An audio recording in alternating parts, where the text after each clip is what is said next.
Yesu alichukua dhambi za ulimwengu. Hakuwa na sababu ya kufanya hivyo, lakini ilikuwa upendo tu. Agano la Mungu kumkomboa mwanadamu lilikuwa juu yake yeye mwenyewe.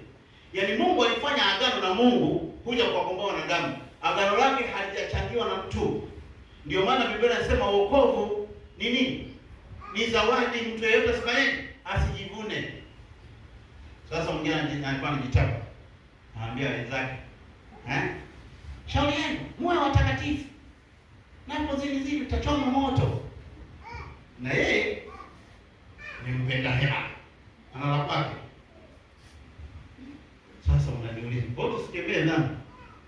Dhambi lazima tusikemee, ila style ya kukemea ndio tunakosea. Bwana tusaidie. Bwana tusaidie. Amen. Ukisoma Mwanzo sura ya 3 yote unaona kuna laana pale. Ile laana ndio iliyosababisha mambo yote yabadilike. Lakini laana ile ilibebwa Calvary. Si ndio tulikuwa tunaimba?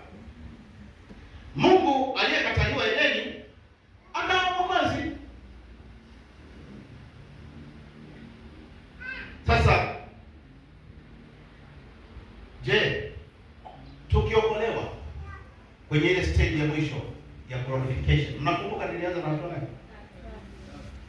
Hapo nilikuwa na dili na mchakato ili upate haki.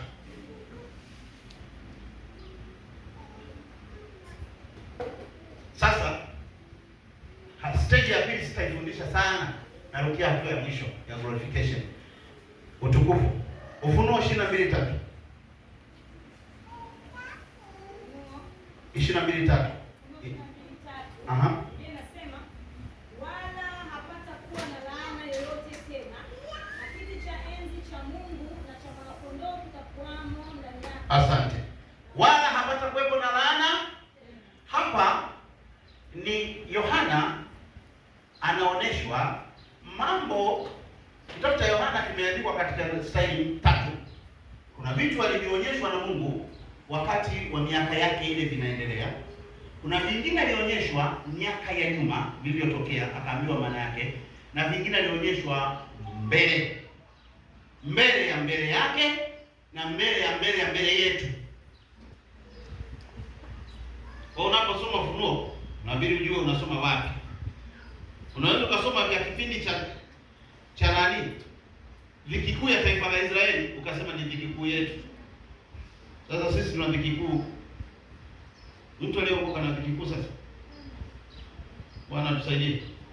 Ufunuo 22:3 amesema kutakuwa na nini? Na laana. Sasa hapa huwa kuna discussion.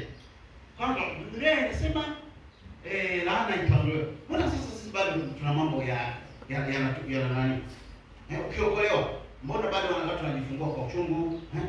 Mbona maisha bado ni magumu na Yesu ametukomboa? Ndio nataka kujibu hilo swali sasa. Sawa wapendwa? Tofauti kati ya Edeni na uumbaji mpya, ambapo ukisoma ile Ufunuo 21 na 22 unakutana kwamba kisha nikaona mbingu mpya na nchi mpya. Mungu wa Biblia inasema tafuta hii, sio kama anaifuta, anaenda tena na mambo nyingine. Anafanya restoration. Ardhi ni hii. Aumbi ardhi mpya. Nchi mpya ni restoration. He can restore. He don't recreate. Tofauti kati ya Edeni na uumbaji mpya nini? Edeni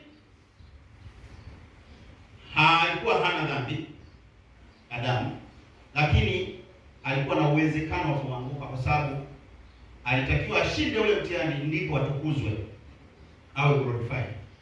Kuwa glorified ni kutolewa kwa moto to immortal, yaani kuwa na uwezo wa kufa na kutokufa. Lakini katika nchi mpya, uumbaji mpya, sisi tunatukuzwa, we are glorified. Hautaweza kuanguka. Ndio maana kina Paulo ukisoma maandiko yao wanatazamia sana kufanana na Kristo. Hebu ukiona una kiu. Sasa kama hujui maana yake unaweza usielewe.